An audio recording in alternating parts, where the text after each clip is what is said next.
A very good evening to all my dear students. Welcome to my YouTube channel. बेटा, आज का हमारा topic Hindi से रिलेटेड बहुत ही इंटरेस्टिंग टॉपिक है। व्याकरण का नाम है इसका अलंकार। अलंकार क्लास 9th और जो उससे अब ऊपर वाले बच्चे हैं उनके लिए बहुत ही ज़्यादा इम्पॉर्टेंट है। मैं बहुत ही सरल भाषा में इसको समझाने का प्रयास करने जा रही हूँ कि अलंकार क्या होता है। अलंकार का साधारण और सरल अर्थ अगर मैं बताऊं तो अलंकार का मतलब होता है गहना यानी आभूषण। तो आप बोलोगे मैम आप पढ़ा रही हो हिंदी और बोल रही हो गहना और आभूषण, ये तो स्त्रियां पहनती हैं और जब स्त्रियां पहनती हैं गहने को तो वो सुंदर दिखती हैं। ठीक उसी प्रकार से बच्चों, जब हम काव्य को, जब हम कविता लिखते हैं ना, तो कविता में भी हम अलंकार यूज़ करते हैं, मतलब उसको भी हम सजाते हैं। ठीक है, अब सजाने का काम कौन करता है? तो कभी कभी हम ऐसा शब्द लिखते हैं जिससे हमारा काव्य सुंदर लगने लगता है। कभी कभी उसके अर्थ मतलब भाव को समझकर काव्य सुंदर लगने लगता है। और कभी कभी उभय अलंकार मतलब शब्द भी चमत्कारिक होता है और उसका अर्थ भी चमत्कारिक होता है।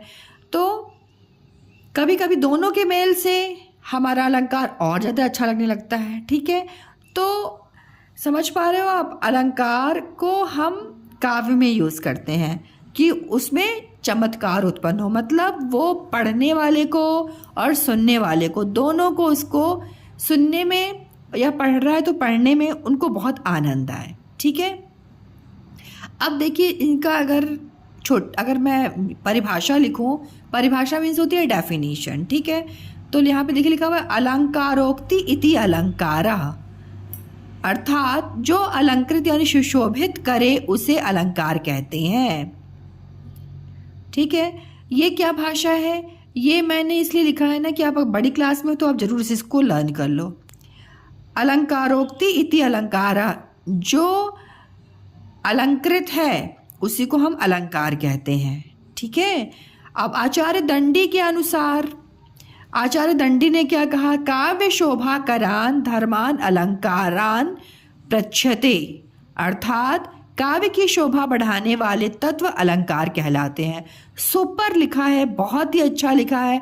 अगर आपको आता है कि अलंकार को परिभाषित कीजिए, अलंकार क्या होता है और कितने प्रकार का होता है, तो अगर आपने ऐसा लिख दिया ना तो बहुत अच्छा नंबर आपको मिलने वाला है। और आपने एक मतलब आचार्य का नाम लिख के आचार्य दंडी के अनुसार लिखा और फिर इस चीज़ को लिख के इसको समझाया तो बहुत अच्छा नंबर मिलेगा। ओके बच्चों, तो बस यही मेरा प्रयास था इसको बनाने का। उसके बाद आपसे पूछता अलंकार क्या होता है, उसकी परिभाषा लिखिए और उसके भेद लिख दीजिए। तो अलंकार के भेद, अलंकार जो होते हैं वो 3 प्रकार के होते हैं। ठीक है, अलंकार 3 तरीके के होते हैं। मुख्य रूप से तो 2 तरह के होते हैं, शब्दालंकार और अर्थालंकार, लेकिन मैं यहाँ पे 3 इसलिए बता रही हूँ, 3 होता ही होता है। ओके, अब देखिए शब्दालंकार क्या होते हैं। शब्दालंकार में होते हैं अनुप्रास अलंकार, यमक अलंकार और श्लेष अलंकार। अभी सिर्फ आप इसको समझिए, मतलब अभी आप इनके प्रकार जानिए, आगे मैं एक्सप्लेन करूंगी।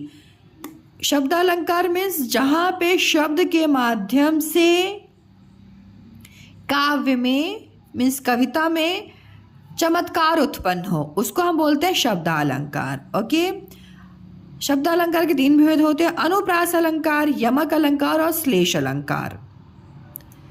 अर्थालंकार, जहां अर्थ के माध्यम से काव्य में अलंकार उत्पन्न हो, मतलब वो अर्थ जो है वो बहुत ही प्रभावशाली हो। ठीक है, पढ़ने वाले को बहुत अच्छा लगे, बहुत अच्छा लगे। अब अर्थालंकार जो होते हैं बेटा बहुत ही प्रकार, बहुत ज़्यादा इनके टाइप्स होते हैं, लेकिन मैंने यहाँ पे कुछ प्रमुख अर्थालंकारों को ही लिया है। इनके नाम है उपमा अलंकार, रूपक अलंकार, उत्प्रेक्षा अलंकार, अतिशयोक्ति अलंकार और मानवीकरण अलंकार। उभय अलंकार, इनका यूज़ बहुत ही कम किया जाता है।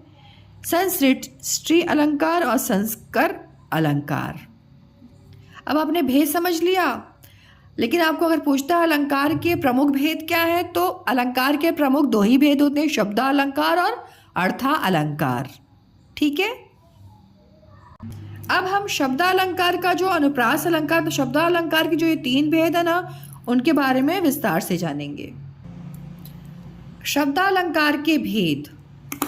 अनुप्रास अलंकार, एक ही वर्ण की दो या दो से अधिक बार आवृत्ति हो। जिस काव्य में, जिस लाइन में एक ही वर्ण, वर्ण मीन्स क्या होता है, अक्षर, ठीक है, एक ही वर्ण की, जैसे देखिए र आया है, इनकी क्या है, 1, 2 और 3 बार आवृत्ति हुई है। आवृत्ति मीन्स रिपीट हुआ है। ओके, तो एक ही वर्ण र की आवृत्ति हुई है। रघुपति राघव राजा राम, र, ठीक है, र वर्ण की आवृत्ति। जहाँ पे आपको काव्य में कोई भी वर्ण की आवृत्ति, मतलब एक ही वर्ण की, र, कभी कभी दो दो वर्ण की भी हो जाती है। जैसे मान लीजिए र की हो गई, और जैसे है चारुचंद की चंचल किरणें खेल रही हैं जल थल में, स्वच्छ चांदनी बिछी हुई है अवनी और अंबर तल में।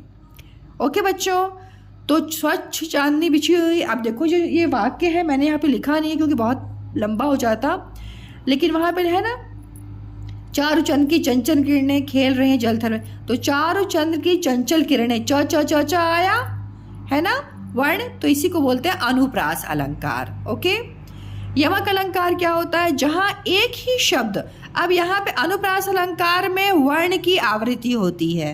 ओके, और यमक अलंकार में क्या होता है, यमक अलंकार में जहाँ एक ही शब्द बार बार आए किंतु उसका अर्थ अलग अलग हो। कनक कनक, यहाँ पे देखा आपने कनक 2 बार आया है। ओके, कनक कनक ते सौगुनी, माँ दकता अधिकाय, या खाए बौराए जग, वा पाए बौराए। अब पहला जो कनक है इसका अर्थ है धतूरा, दूसरा जो कनक है उसका अर्थ है सोना। तो देखिए, कनक कनक ते सौगुनी, माँ दकता अधिकाय, अगर कोई धतूरा खा ले, ठीक है, धतूरा अगर कोई खा ले तो वो बौरा जाएगा, मीन्स पागल हो जाएगा। ओके, उसी तरीके से अगर किसी के पास 100 गुनी है ना, देखो उसी तरह से अगर किसी के पास बहुत ढेर सारा सोना आ जाए, ठीक है, तो भी वो पागल हो जाएगा। ठीक है, तो या खाए बौराए जग, खा लेगा अगर धतूरा तो बौरा जाएगा, पागल हो जाएगा, और अगर बहुत सोना पा जाएगा तो भी बौरा जाएगा, पागल हो जाएगा। ठीक है, तो यहाँ पे देखो कनक कनक आया लेकिन दोनों शब्द के अर्थ अलग अलग हुए। अगर ऐसा मिलता तो वो क्या होते हैं, यमक अलंकार होते हैं। ओके, श्लेष अलंकार क्या होता है, तो देखिए श्लेष अलंकार में एक ही शब्द के 2 या 2 से अधिक अर्थ होते हैं। यहाँ पे क्या होता है, श्लेष अलंकार में शब्द एक होगा, ठीक है, लेकिन उसके अर्थ एक से ज़्यादा होंगे। क्या है, तो देखिए पानी गए न उबरे, मोती मानस चून। बहुत ही सुंदर लाइन यहाँ पे बोली गई है। कबीरदास जी की ये लाइन है। कबीरदास जी इसके माध्यम से ये शिक्षा दे रहे हैं हमको कि जो मोती होता है ना, मोती की चमक और मनुष्य का सम्मान, जो उसकी मान मर्यादा है, और चूने की अगर गुणवत्ता एक बार अगर चली जाती है ना, तो दोबारा नहीं लौटती। इसीलिए हमेशा इसको सजो कर रखना चाहिए।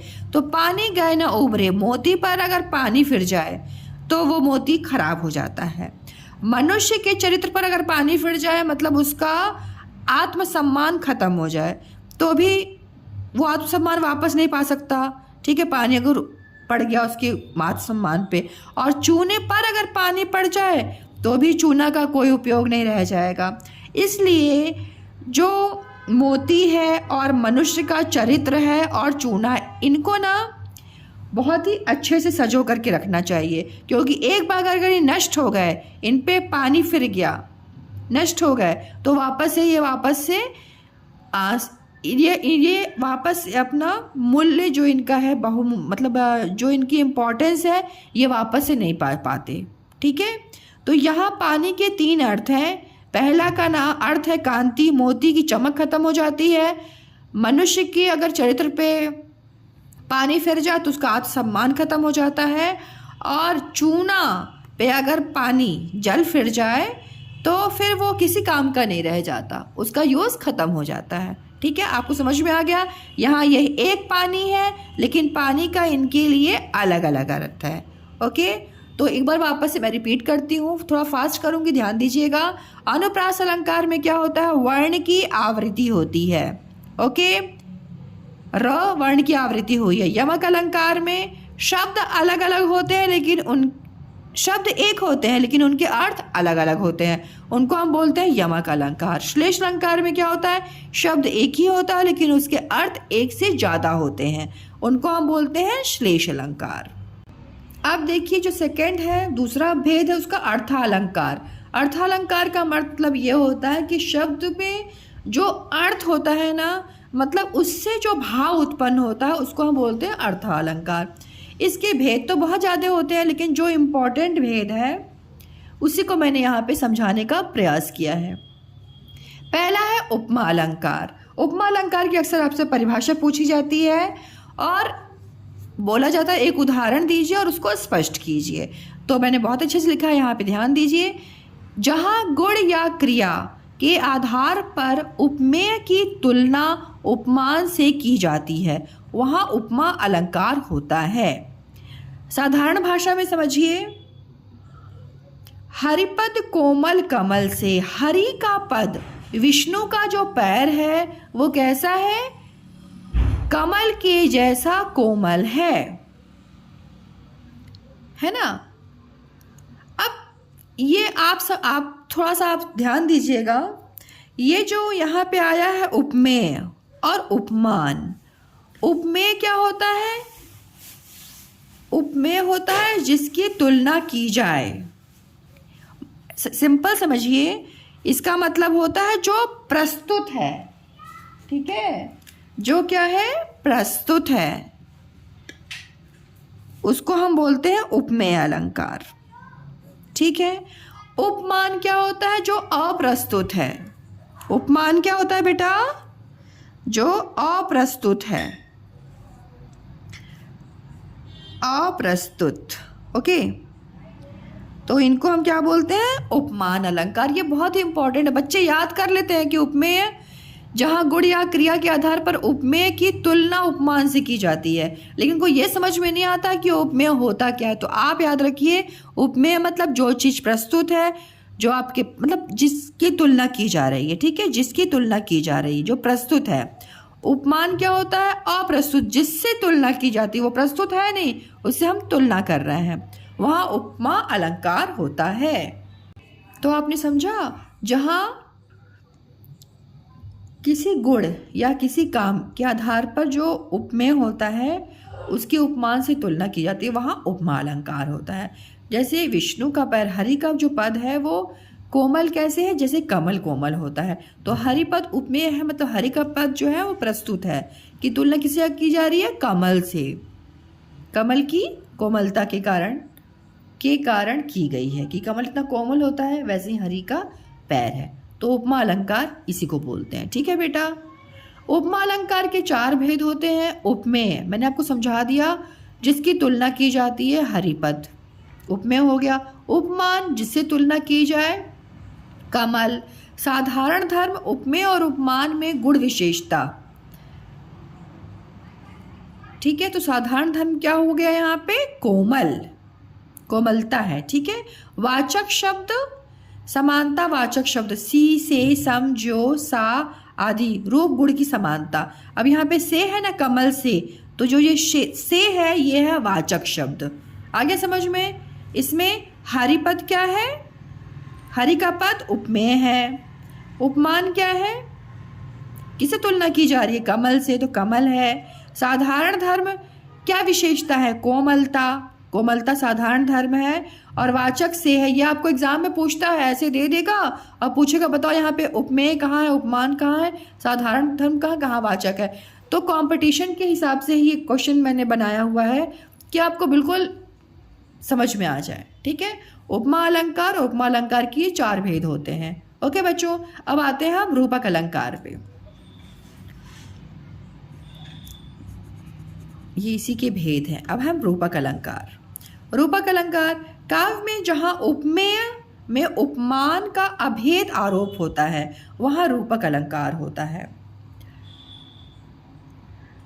मतलब जो उपमेय मतलब जो प्रस्तुत है उसका अप्रस्तुत से अभेद आरोप हो जाए, मतलब उसको हम वही कह दें। चरण कमल चरण सरोज पखारन लागा, चरण मतलब होता है पैर को, सरोज मतलब कमल कहा गया है, पैर को क्या कहा गया, कमल कहा गया है। ओके, तो यहाँ पे दोनों में अब मतलब वो अभेद, दोनों में भेद खत्म कर दिया गया है।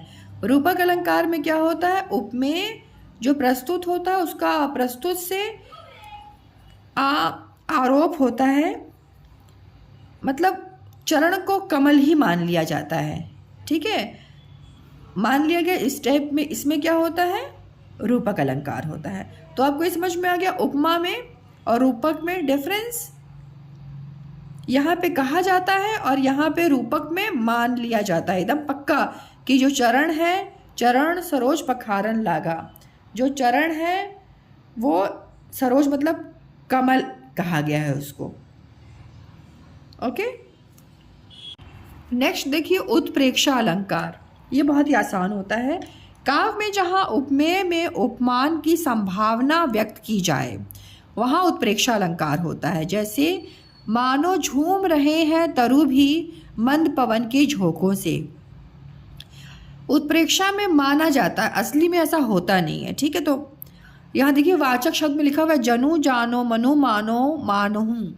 ये जो शब्द है अगर आपको यहाँ पे दिखते हैं तो वो उत्प्रेक्षा अलंकार होता है। तो देखो यहाँ पे मानो आया ना, तरु मीन्स होता है वृक्ष, मानो मंद पवन के, मंद जो जब हवा हल्की हल्की हवा बहती है, मंद पवन मतलब जब हल्की हवा के झोंके बहते हैं तो मानो ऐसा लगता है कि वृक्ष भी झूम रहे हों।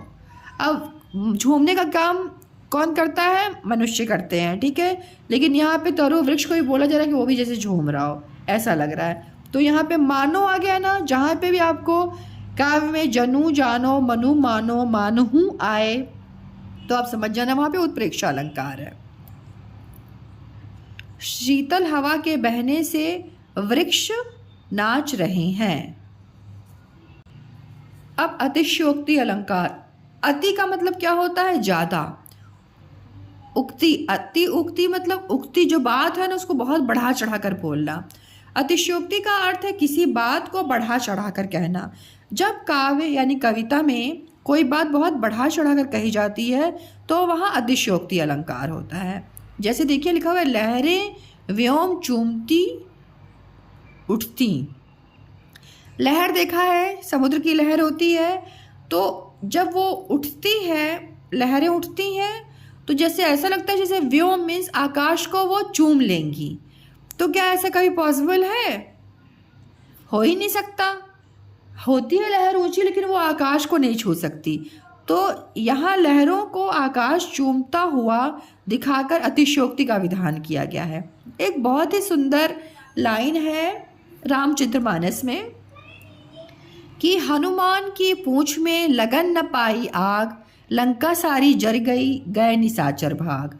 देखिए कितनी सुंदर उक्ति तुलसीदास जी ने लिखी है कि हनुमान जी की पूंछ में आग ही नहीं लगी और पूरी लंका भी जल गई और निशाचर भी भाग गए।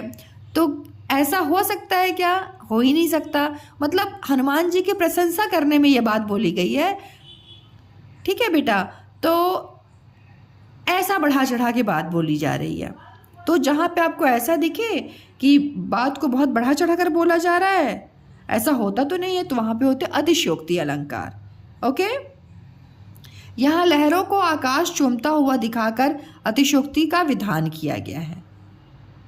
ओके, मानवीकरण अलंकार। तो मानवीकरण में मानव दिख रहा है ना, तो यहाँ पे क्या होता है, जड़ जो वस्तुएं होती हैं और प्रकृति जो होती है उनको ऐसा माना जाता है जैसे कि वो मानव जैसा व्यवहार कर रही हों।